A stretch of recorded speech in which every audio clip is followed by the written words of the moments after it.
खाली वाला से घेवड़ा छिलवावल जाई। अब से जी अब खेलबू ना पबजी, अब काटे पड़ी घरवा में सबजी। अब खेलबू ना से जी अब पबजी, अब पटी है खेसारी नहीं सबजी।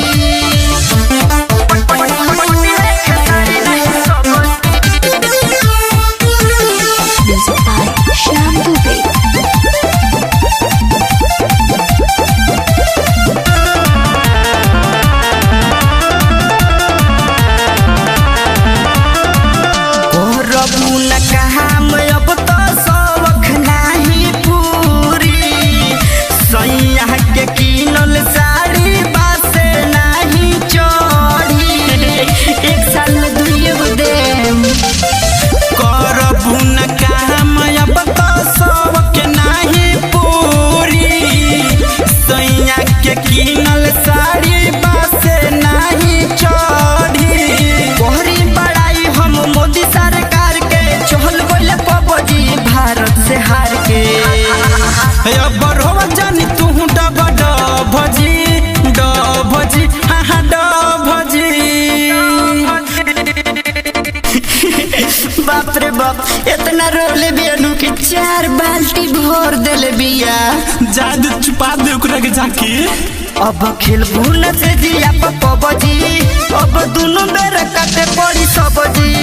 अब खेलबू न से जी अब पबजी, अब काटे पड़ी घरवा में सबजी।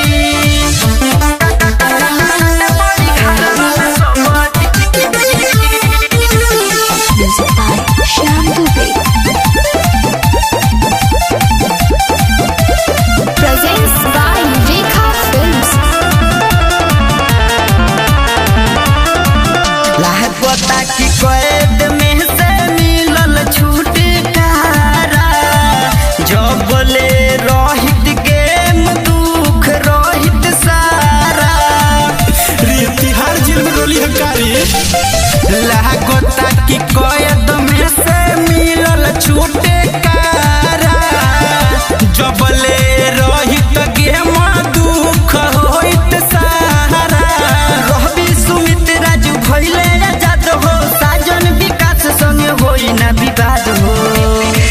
दुख हरल निरहुआ ये रबजी रबजी हाँ रबजी।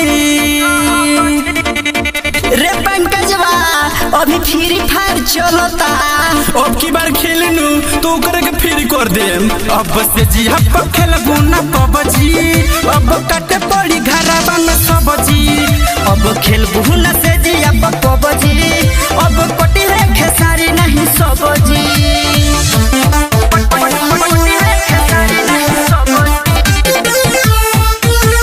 रेखा डिजिटल रिकॉर्डिंग स्टूडियो बेतिया।